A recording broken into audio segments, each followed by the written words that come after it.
Vous avez donné quelques exemples d'obstacles.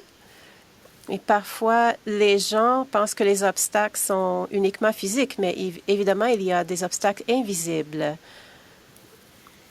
C'est parce qu'il y a trop de bureaucratie, ce qui fait que les gens ont de la difficulté à accéder au soutien auquel ils ont droit. Donc, vous avez parlé de certains exemples, par exemple avec l'Agence du revenu du Canada. Est-ce qu'il y a d'autres obstacles invisibles au sein du gouvernement fédéral, des obstacles qu'on pourrait éliminer? Je pense, par exemple, au langage simple. Si l'on changeait l'énoncé pour que les personnes puissent mieux comprendre, est-ce que vous avez une recommandation précise? Merci pour la question. À mon avis, et Mme Grace sait bien que MS Canada défend depuis longtemps les gens avec les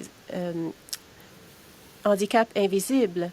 L'exemple que j'ai donné de mon amie Glenda, qui ne parle pas, les attitudes à l'égard des personnes qui ont de la difficulté à s'exprimer sont mauvaises.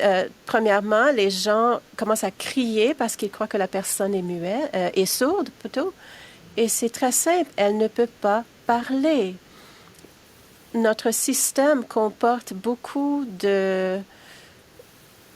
d'aspects où on ne peut parler, on ne peut que communiquer avec les clients en leur parlant.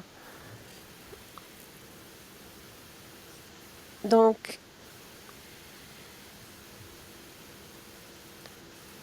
à mon avis, si je pense par exemple à l'Agence canadienne du revenu, ces attitudes-là sont vraiment cruciales. Il faut en tenir compte lorsqu'on envisage d'éliminer les obstacles. Les handicaps invisibles, les obstacles invisibles sont les pires dans la société. Parfois, les gens ne croient pas à la personne parce qu'il n'y a pas un test pour établir.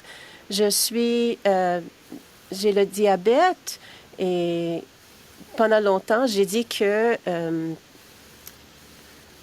c'est difficile de prouver. J'ai de la difficulté à trouver les mots.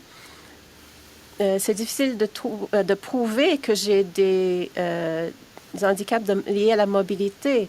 Mais puisque j'ai le diabète, je peux prouver, j'ai les médicaments nécessaires.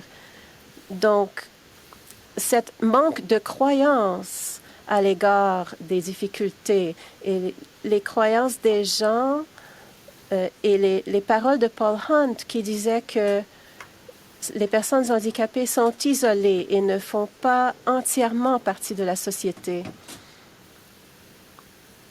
Une amie aveugle m'a dit que nos rues sont pleines de ces dispositifs d'accessibilité. Par exemple, les feux de circulation, elle n'en a pas besoin.